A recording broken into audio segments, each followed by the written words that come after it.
It's one of the most shocking viral videos I've ever seen. A man in a Walgreens with a bicycle and a garbage bag, and he's shuffling goods into this garbage bag while people just stand around filming, doing nothing.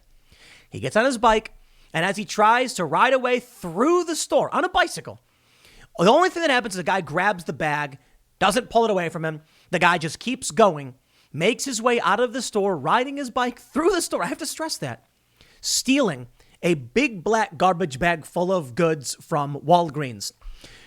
How is this happening? Okay. Maybe you're saying weird things happen. Sometimes people shoplift, but no. In California, San Francisco, Democrat policies have led to this. Specifically, there was a proposition back in 2014. It's my understanding it was in 2014 that says stealing something under $950, cops ain't going to bother with it. We got a story from the New York Times a little while ago about this reporter who said when he first moved to SF, he saw people walking into the store, just grabbing whatever they wanted and walking right out. He asked the cashier, is paying optional? And cashier shrugged. That's California. Perhaps they're so wealthy and gluttonous that they don't care. Well, the people might not, but the stores certainly do. 17 Walgreens have shut down due to the failed policies of the Democratic Party. And I know a lot of people immediately to the left is going to say, it's not the Democrats doing this, it's crime. They're soft on crime. They don't arrest people. These problems have been getting worse. There is human waste all over the street. And yes, we can track the failures in the economy, the escalation of poverty, right alongside Joe Biden becoming the president. We have a tweet from Michael J. Burry of The Big Short fame. I don't know if you know the story about The Big Short in the housing market, and the guy made a lot of money off betting against mortgages. He said that one of his new hires came in and like not even a day later, they had to leave the city because they were scared about the crime and the shoplifting and things like it. We see this in New York. We see this in California. We see the police after a drive-by shooting in Atlanta. I covered this on my morning segment. Refusing to pursue a shooter. We see in Austin, a mass shooter. He gets away. And then the local media refuses to report a description of him because they're concerned about harmful stereotypes. As the Democrats push policies that stop police from intervening across the country, we can see cities are suffering from this. So make no mistake, you vote for these people, this is what you will get. You vote for Joe Biden and the Democrats at the federal level, and we can see consumer price index skyrocketing. And people are trying to say, well, it's Trump's fault for his policies and his mass spending. Hey, man, Trump spent a lot. I'll be critical of him there. And perhaps Trump didn't do enough to deal with crime at a national level. But what could he really do? Sending in the feds to deal with the rioters and the extremists? It's not something Trump wanted to do. And they were already calling him a fascist, and he didn't even do that. In these cities, particularly in California, we can see what happens with the Democrat supermajority. So let me walk you through this news and break down this viral clip, but show you just how bad it's really getting, because it's worse than you realize. Before we get started, head over to timcast.com, become a member by clicking that members only button, and you will get access to exclusive members only segments. But I also must stress, your membership helps support our new expansion newsroom. We got a newsroom, baby. That's right. You may have heard Cassandra Fairbanks has joined as the editor-in-chief. She will be writing articles. She will be leading other writers. And we're not going to be produced. I know a lot of people think it's going to be opinion and stuff. A little bit. Not really, though. We're going to be doing a lot of straightforward news. And I'm going to have fact checkers brought on. I know a lot of people are big fans of Cassandra. They're super excited to see the articles she's put out. And you can already see, if you go there, the articles are very straightforward, regular news. Yeah, the left doesn't really like her, do they? But she does a good job writing basic news, and they can go cry about it. With your support as a member, we're going to do more. We're going to make more awesome stuff. We're going to bring on fact checkers. It's going to be great. But don't forget to like this video, subscribe to this channel, and if you think I should get more views than CNN, you don't got to think I'm the best show in the world. You can say I'm far from perfect, but if you at least think I'm better than CNN, please share this video so that I at least get more views than they do. If you think so, if you think I deserve it. Let's read the story and walk through what's going on with California and many of these Democrat-run cities, which is, most of them. Brazen shoplifter loads up at Walgreens in front of security, leaves on bike. This is crazy. Look at this clip. Let me see if I can just show you. Here's a guy standing there, filling a garbage bag full of goods, hops on a bike, and just rides right out of the building. A lot of people were shocked by this. That's why the video is going viral right now. In fact, it's trending on Twitter. The reality, this is normal. It's just the time we caught it on video. There's another video. I think it's from last year. 2 women in the cosmetic section with big bags, and they're just knocking all of the various cosmetic products into bags. And people are like, stop, and they don't do anything. Do you think this is sustainable? 17 Walgreens already closed. Let's read. A brazen shoplifter was caught on video stuffing items into a garbage bag inside a San Francisco Walgreens and then pedaling off on his own bike in front of a security guard who simply recorded the theft on his phone. Now, I don't think it's a security guard. It says it is TS4, I think it says, private security. The shocking video footage posted on Twitter by KGO TV reporter Liane Melendez shows the unidentified thief filling up on stolen goods as 2 people, one apparently a security guard, stand in the aisle with their phones out. The crook then hops on his bike and pedals past the pair, with the guard making a failed attempt to grab the bag before the man bikes to the automatic front door and takes off. I'm not going to blame the security guard. Not at all. How much they pay that guy? Plus, they probably told him never to intervene because of liability. These are the laws that we have. I'm not going to pretend it's only Democrat politicians that are at fault here. Republicans bear responsibility for some of this stuff.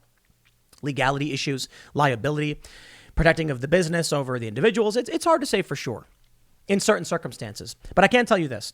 Overwhelmingly, it's Democrat policy. It's not Republicans in control of San Francisco. And we don't see videos like this happening in like red states. Let's be honest. Now, a lot of people on the left easily come out. They instantly come out and they say, well, it's because of population density. That proves it. No, what the population density proves is that with a large enough population, people just tend to vote Democrat, or that conservatives leave, and conservatives tend to be in more rural areas where they are more responsible for their safety than in cities. Something else is there. You can look at San Diego. I believe it's the mayor is a Republican, doesn't have this high crime problem. Yeah, I wonder why. You can see more clips of this guy just rides his bike out. They say, quote, "This just happened at the Walgreens at Go and Fell Streets in San Francisco. No consequences," Melendez wrote in her post, which also tagged San Francisco District Attorney Chesa Bowden. One online commenter noted that the entire heist was caught on video and will likely make it easier for cops to catch up with the culprit. No way. It says security guard got it all on video, and no store patron was injured in the process. Win-win. The video will be circulated through the Bay Area law enforcement. Dude is screwed. No, he's not. Because leftists who live in these areas have a policy against calling the police. Let me see if I have this pulled up. John Legend, 2018, tweeted, "Please stop calling the police on black people who are just trying to live. Please stop. Police shoot us for no effing reason at all. Please stop." Okay. If you live in a city, don't call the cops. Here's an article from just last April from Vox.com. Learn more about alternatives to calling the police. 1. Don't call the police. Police lists mental health and other crisis services in many cities. The Bay Area Transformative Justice Collective has a worksheet to help identify people in your life who can help in a crisis. The Creative Interventions Toolkit teaches community-based approaches to preventing violence. Transform Harm has resources on restorative justice. Critical Resistance has webinars. Insight, wow, that's a name. Insight has resources on stopping police violence. Showing Up for Racial Justice has a flow chart for questions to ask yourself before calling the police. Okay, let's see what we got here. What are the questions? What's their flow chart? Steps to ask yourself before calling the police. Start here. Is this merely an inconvenience to me? Can I put up with this and be okay? Yeah, I can, I guess. Maybe. Wait, maybe not. Well, let's think about it. You're standing in a Walgreens and you see someone shoveling things into a bag. In your immediate selfish nature, you're probably better off walking away and saying, not my problem. In the long-term community perspective, you need to stop this. Now, what do? I don't know. Now, I'm not going to tell you to go out and start fighting with people. Definitely not. Call the police, I guess. Well, thanks to the policy of the Democrats, the police won't show up anymore. If these people may be just an inconvenience to you, but no one is willing to stop them, it's grains of sand in a heap. You see, the phalanx is made by each and every individual holding a shield and creating a wall of shields to protect each other. If at any point one person says, this is an inconvenience to me, and they walk away, the phalanx will fall. Not like the phalanx was a particularly good strategy anyway. You know, if you watch 300, they do the shield thing, right? One shield overlapping the other. Not a perfect strategy. Good for a little while until they got outflanked. But anyway, I digress. If people just take care of themselves and don't do anything, it'll only get worse.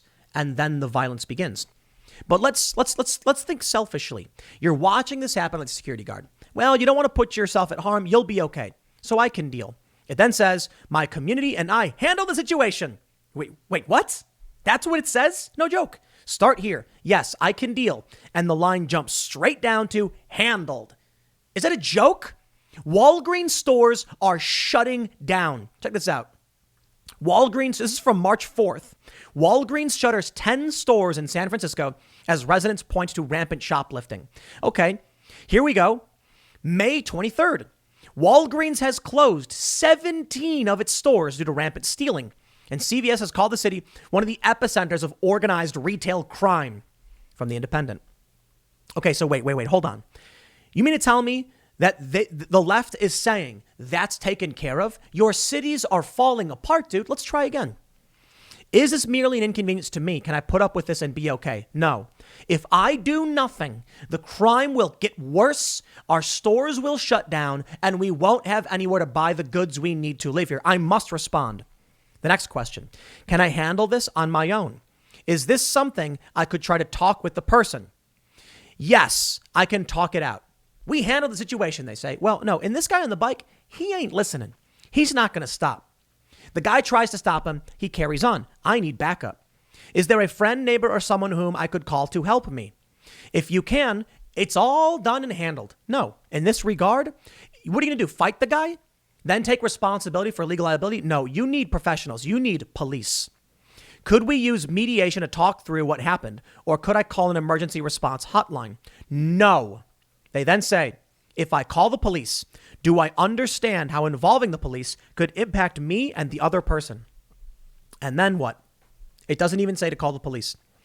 At every point of this, even if you recognize this guy is destroying your community, if you realize you must put a stop to this brazen shoplifting, which is causing all of these stores to shut down, even if you realize you can't do it on your own and you need legal help, they still say, well, you need to understand what that means.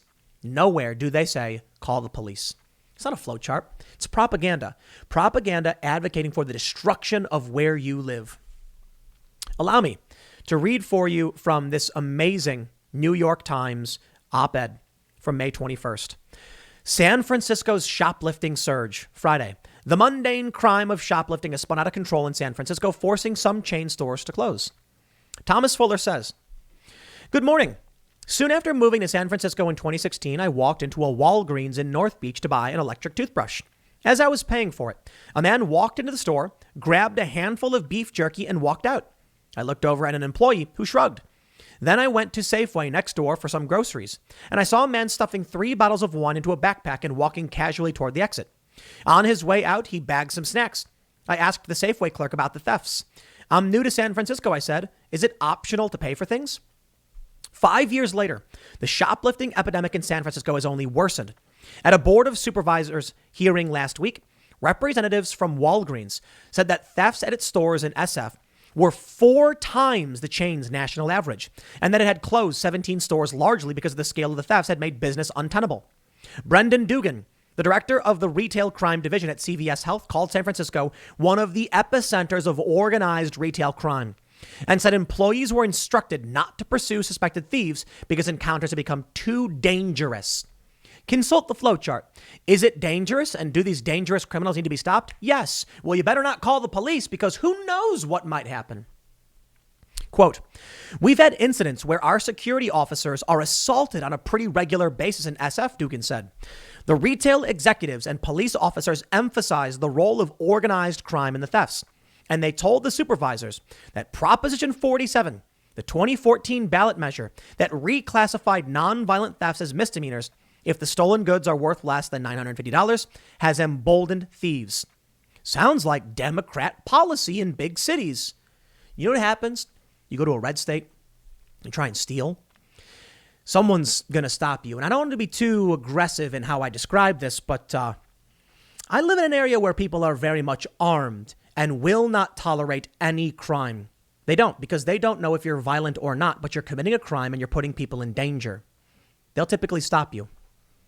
They go on to say, quote, "The one trend we are seeing is more violence and escalating and much more bold," said Commander Raj Vaswani, the head of the Investigations Bureau at the SFPD.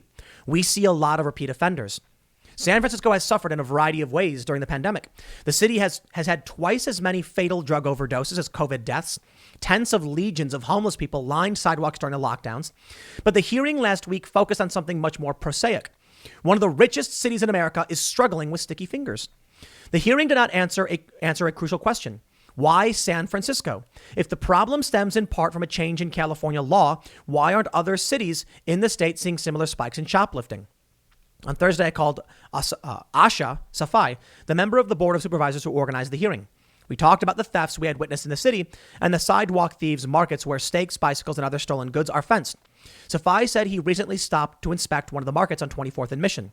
Half of the Walgreens was on the sidewalk. I'm not kidding. I was blown away. I've never seen anything like it in the city. He talked about what he called a laissez-faire attitude in SF. It has become part of the landscape of thefts.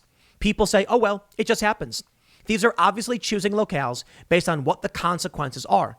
If there are no consequences for their actions, then you invite the behavior over and over. And I can tell you why San Francisco.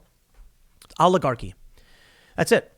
Other California cities are also very expensive. That's fair. But San Francisco is particularly expensive, one of the wealthiest cities, and you have some of the richest people in the world living in absolute luxury. And the houses are so expensive, it's very difficult for police to even live there. They're supposed to police the streets of SF. Many of them can't even go there. They can't even live there. They got to live outside the city, pay a toll to get in. That's oligarchy. So what happens is you get poverty, struggling to live in the city, rampant homelessness, and then people say, I'm going to steal. They shouldn't, but they do. And it's a sad story. It's rooted in the problems of Democrat policy in these cities and in this state. It's unfortunate because there are red areas of California, but this is what happens. Let me show you this story. This is from Curbed.com. The May massacre of California's housing bills. Democrats hold a supermajority, but failed to exercise any of their power to fix the housing. It's from May 31st, 2019. And the story is quite simple. Los Angeles has a very serious homeless crisis. You want to know how I know? I worked for a homeless shelter in the greater LA area. It was in Los Angeles. I say greater because Los Angeles is actually a small city and all of the surrounding, jurisdictions they make up LA County. So in LA County, I worked for a homeless shelter. A lot of these people want to be homeless. A lot of these people, they choose this life. Well, maybe we can find a way to get them housing.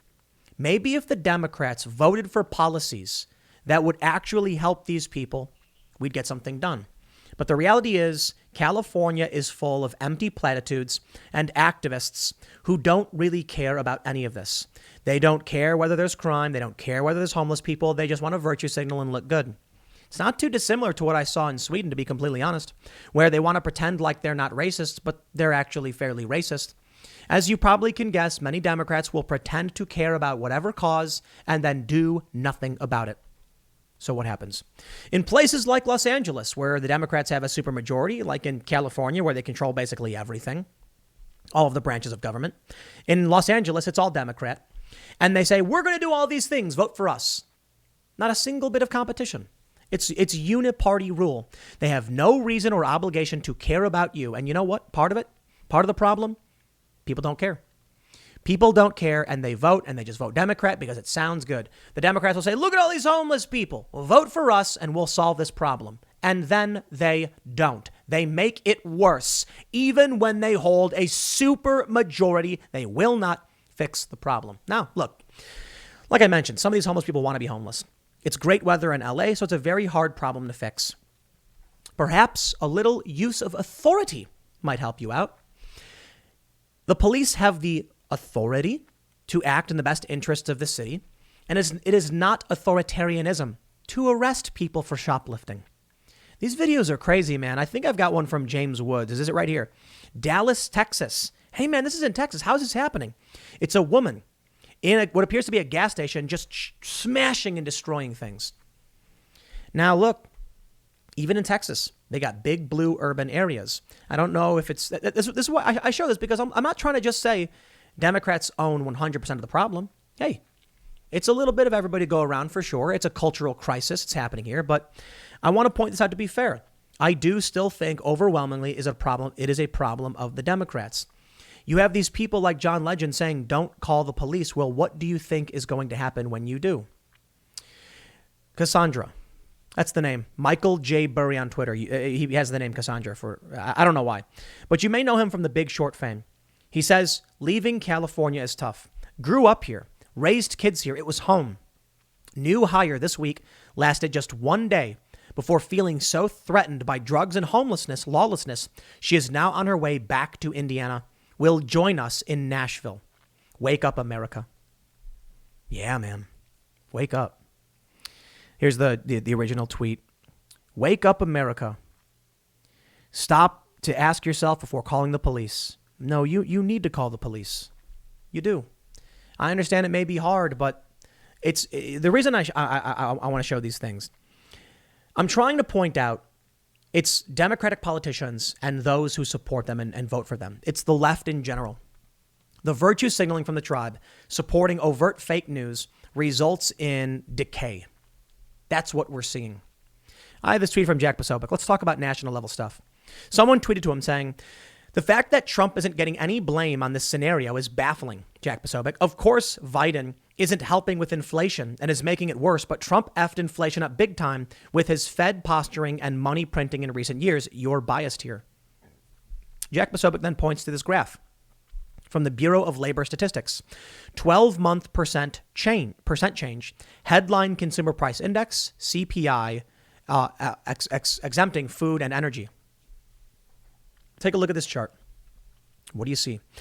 During Donald Trump's years, food prices and energy prices, the consumer prices went down at the beginning of 2020. Now, that looks like it could be related to COVID. And it was fairly stable. And then right around the time that Joe Biden, literally like end of January 2021, prices erupt.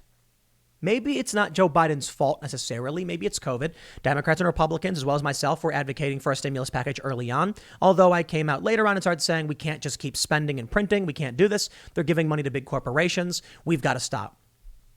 Joe Biden wants to push more of that. Joe Biden wants to spend $7 trillion. He wants to borrow even more. Prices are going to get worse. Now, what does this have to do with shoplifting? It's the cost of living. If it costs someone $10 to buy a gallon of milk, what do you think they're going to do?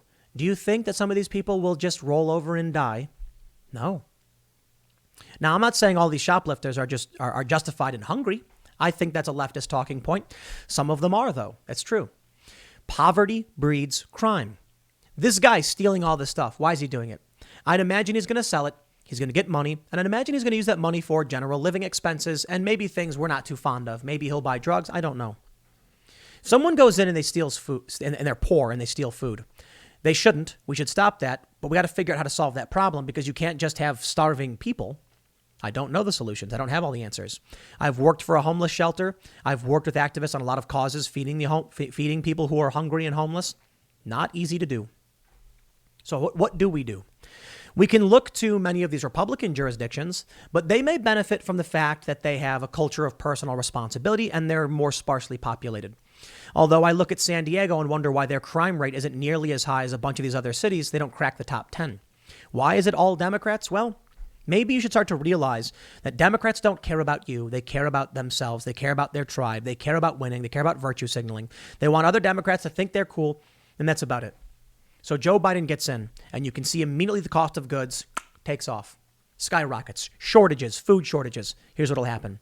These failed policies at the national level and in the cities will result in more poverty. How about this? Let's play a game, leftists. It is the institutional racism of the police putting these young black men in jail and making poverty worse in these cities.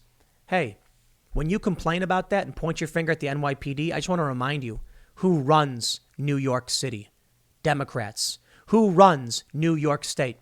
Democrats. So when you come out and say it is the fault of the police, I'm going to say, hey, sure. You voted for the politicians that emboldened them. If you think de Blasio is so great, what's he doing about it? Oh, they defunded the police for a little bit. Sorry, it's just getting worse. And again, the left likes to say, well, the Republicans are in smaller towns or whatever. Is there a correlation here, perhaps? Maybe that's it. Maybe it's something happens where a city gets big. The Democrats are able to win all the elections. Don't ask me why Democrats win in big cities. That's where they win, not in the rural areas. They push policies. Poverty gets worse. Crime gets worse. Because San Diego's doing all right. There are big cities that are run by conservatives, not like super big, but they tend to be doing all right. The top crime rates in this country are in Democrat-controlled cities. So let's do this. The left wants, I can already hear it, Democrats and leftists being like, he's blaming the Democrats for all of this. Okay. Housing crisis, big city problem. Homeless crisis, big city problem. Police brutality, big city problem. Massive corporations not paying their taxes, big city problem. Out in the middle of nowhere, I'm chilling. We seem to be doing all right. The cities that are run by the Democrats are the problem. If you want to come out and complain to me and talk about all of the bad stuff that's happening, all of the stuff you're fighting against, all of the change that you want, but then you keep voting for the people in the places that make these problems, I'm going to go ahead and say you're a liar. Big city problem, COVID, New York, Seattle, not in Florida, not in Texas. It was bad, but not nearly as bad as it was in New York. Who runs New York? You got it. Who do you keep voting for in New York? Yeah, I thought so. Now, I'm not here to stand for the Republican Party. I think they're trash. But at the very least, saying no, wait, don't, doesn't make things worse. Things can be bad. Are Republicans solving the problem? Not really. But the big problems that Democrat and leftist activists complain about are happening in their own towns. Myopic. You see, these people in these Democrat-run cities, their whole worldview is based upon the problems they see in these cities. And they have no idea what's happening out in the country, out in the rural areas, in the smaller towns. So what happens? They say police brutality is a serious problem in this country. No, it's a serious problem in Democrat-run cities where you voted these people in, and then you get mad at everybody else who lives outside these cities, and you want to blame guns for the violence and then take away my right to bear arms. I don't even live where you live, dude. I left. You know why? I realized it. I lived in these big cities. I saw that no matter what happened, people kept voting for Democrats and the cities kept getting worse. Bombs went off in New York. Google it. Not even kidding. In Manhattan and in Jersey City. And I'm like, what am I doing here? I lived down that street where a black nationalist executed 2 cops. I look out my window and I see it. I don't want to live in this place that you and what you voted for caused all this. I'm going to go to the middle of nowhere. Guess I got chickens now. They hop around. They make funny noise. It's hilarious. I get fresh eggs. We got a big old stack of eggs. It's wonderful. They do their chicken thing. They eat bugs. They give us eggs. I don't got to worry about your stupid laws, the things that your politicians have failed to do. And then every time you vote for a Democrat and they make the problem worse, you come out and you complain about a problem you voted for. Maybe stop voting for these people. They can't do it. They're in this trap. You even look at California, and Caitlyn Jenner is now running, a Republican, mind you, but the furthest left Republican I've ever seen. It's the best they can do. The best they can do for a Republican is Caitlyn Jenner, who's pretty far left. That's it. Then California is going to get worse. You think the poop problem in San Francisco is bad now? Yeah, it'll get worse. It's going to be like one of these old action dystopias from the 80s. It's oligarchy in San Francisco. There's the richest people on the planet who live there, on the planet. The richest people on the planet live there, and many of the poorest people. The problem of wealth inequality is getting worse. Surprise, surprise, the city is blue, and these are the people protesting wealth inequality. Maybe that's why, but they keep voting for the people who make it worse. So I'll tell you what. How about we do this? How about y'all who live in these cities? By all means, you do your thing. You want shoplifting? You can have it. Just don't move to where I live. I know. I say get out of the cities all the time. Here's what I'm going to say. If you do leave these cities, assume your responsibility and don't vote for the same people that destroyed the city you came from. Because I can already hear all the Republicans saying, don't come where we live. We don't want your politics. You voted for it in those places. You destroyed those places. Don't bring it here. People need to learn to be responsible. If you want to live in these cities and these are the policies you want, then you should be happy that you get what you want. I'm sure there are tons of activists already cheering that this guy rode on his bike, stole everything that he wanted, and walked away with it. And now that 17 Walgreens are closed and old people can't go get their medications anymore, I hope you're happy you are destroying your communities. How do we stop this decay, man? It's not a good thing. I don't like seeing American cities in decay, but this is what happens when the Democrats are in charge. The worst, you know what I see? I see Republicans, and their whole pitch is responsibility. Oh no, you'll have to work hard. Democrats, what do they say? Andrew Yang, vote for me, I'll give you free money. That won't solve the problem, dude. They want to they want to believe. But I think after decades of watching this happen, generations, it's about time someone stood up and just said enough. Well, I'll leave it there. Next segment's coming up at Timcast, youtube.com/TimcastIRL at 8 p.m., the live show. Thanks for hanging out, and I'll see you all then.